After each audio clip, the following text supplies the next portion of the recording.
People don't care about your product or services. They only cares about whatever the value or how you can help them through your product or services. Even with me, I am also not interested in the things which not helps me. Let me know in the comment section what you think about it. Hey everyone, I am Diwakar Mandal. Welcome to my YouTube channel. In this video, you will learn about how you can sell effectively. There are a lot of principles which comes under the selling.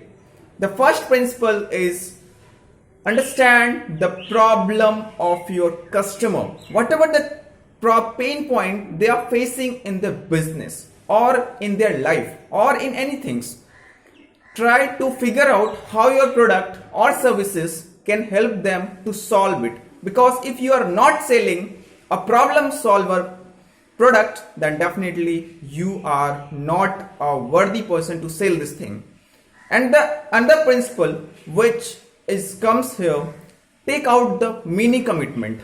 Because whenever you ask a genuine question with your customer that what you want, what is your need, how you can take it, and want to take the yes notion, because it's our human psychology that whenever we are committed to somebody, just for example, I give anybody can give you red roses from Hare Krishna temple, and whenever you accept it, then definitely you will have to pay the money whatever they demands from you. It is just a fact that if they ask it totally direct, you don't pay it, but because you are committed to take the roses from them, then definitely you will feel that I must have to pay something to them.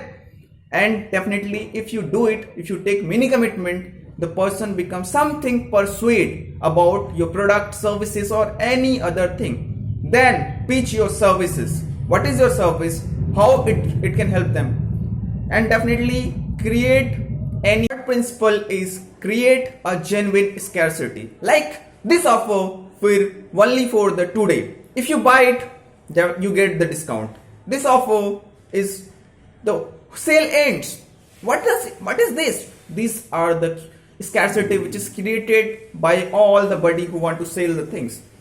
And even after that, if the thing is your customer don't buy your product or services, then follow them. Why I say it, you must have to follow them, because any sales which requires something critical thinking require to 60 to 70 interactions for them to sell in an effective manner. And the one last principle which I say is, if you change your mindset from selling to serving to the other people, then definitely your product or services will boom in the market and you will feel the results. And let me know in the comment section what your thought about it and how you can behave whatever the principle I say to you. If you apply it in a right direction, definitely you will see the result. Even I can see somehow results in my life as well. Thanks for watching my video. Please subscribe and share with your friends. Thank you.